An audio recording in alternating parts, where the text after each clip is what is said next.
Wonder if their compressor will spin it.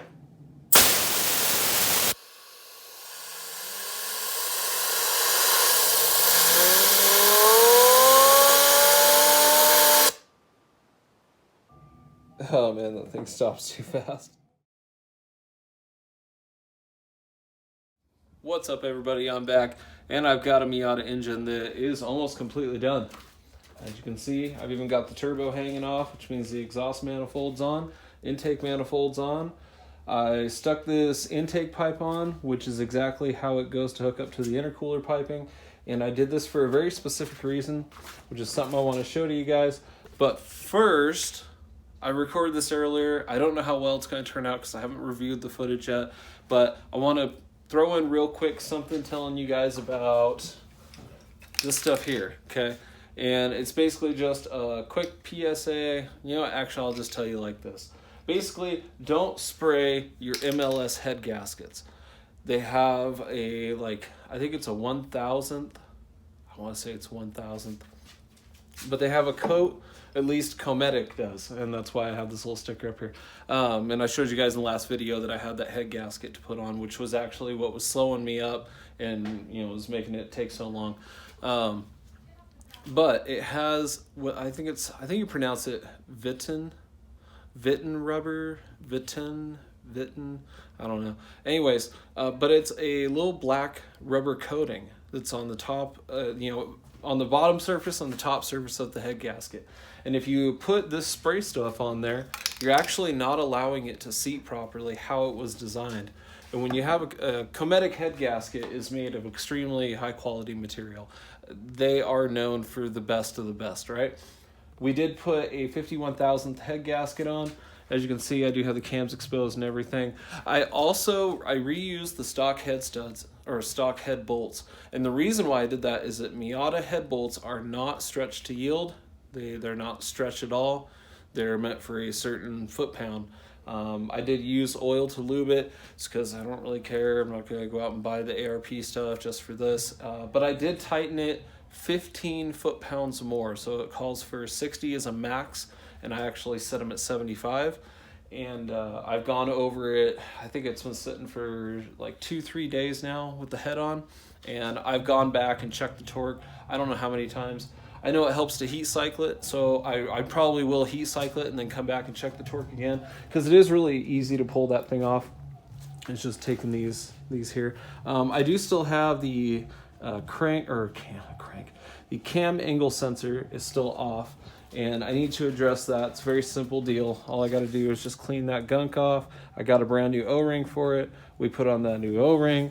We stick a little silicone down in some of the crack areas in here, because they're just known to leak there. It probably wouldn't hurt to do it here as well on the spot where it pinches here. Although this is made to seal on the top there, it doesn't hurt to add a little bit of silicone sometimes, right? Other things that already got done, I will show you in a separate video, but I did drill and tap this. This has a 3/4 MPT, and I need to get a cap for it on that side. And then we put that one there. We have the block off plate on. Obviously, see the cams are on, turbos, everything is over torqued as well.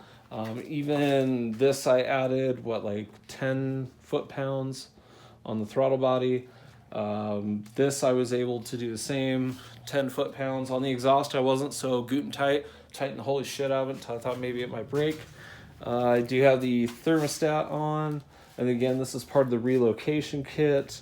I also took out that right there and put a little block off there.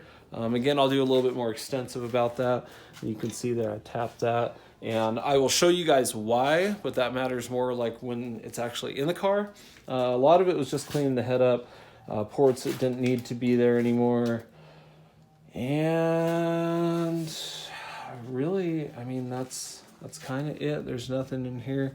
If anybody who's watching this, I really do, while I have it off, it's a lot easier. I can do it later, just because, like I said, again, it's really not hard to pull this stuff off up here. But if somebody has 94, 95 exhaust, or no, it's intake cam from a MX-3 1.6 liter, it'll be slotted like this one right here, except for it's just on the other side. It'll be a front wheel drive application, so it would probably be sitting, you know, the other way. But I really do need to get one of those cams. So if any one of you guys comes across one of those, it'd be super sweet. Hit me up and we'll find a way to connect, and you know, I would love to get that from you. And just don't price gouge me, please. I mean, it is really hard to find, but I don't really care that much because it really is only, I think it's like $600 for both cams, and I can get like 280 cams, which are insane. 255 is pretty standard for high performance. You can get up to like 267, I think, or 266. Sorry. But so the next video I'm going to do is I'm going to do the timing stuff, and the reason why is I want to showcase this ITM timing kit, mainly because it has quality parts, and I just kind of want to do a PSA to Miata owners about which one I think they should get, in my professional, super professional opinion. Again, it's just an opinion, and yes, I am a professional. I do actually run my own business. I just currently am deciding not to work because, I don't know, lazy. don't feel like it. I mean, I'm sick. I'm getting, you know, as soon as they open the hospitals up, I'll get my surgery done. Hopefully that'll get things all nice and fixed. But for now, it's kind of whatever, especially with the closures of all the businesses and stuff. I mean, if people really do need mechanic service, they can always pull up in the driveway. You know, I get them taken care of. It's not that big a deal.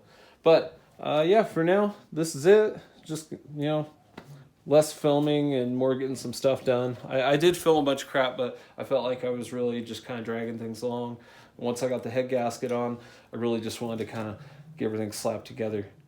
So I'm pretty sure that's really all. You know, I get the cam angle sensor in, and then we can put the rocker cover on. We can put the, I might do the LS1 coils, or whatever, the LS coils. I might find a way to make my own bracket and put those on. We do that while it's out of the engine bay. That might be a little easier for that. Otherwise, yeah, if you have any questions, feel free to hit me up. I hope you guys are doing great. As you can see, we're finally going to be able to drive this beast here soon. And hopefully, you know, they don't got us locked down too tight, and I can go make some skids. Hope y'all doing well.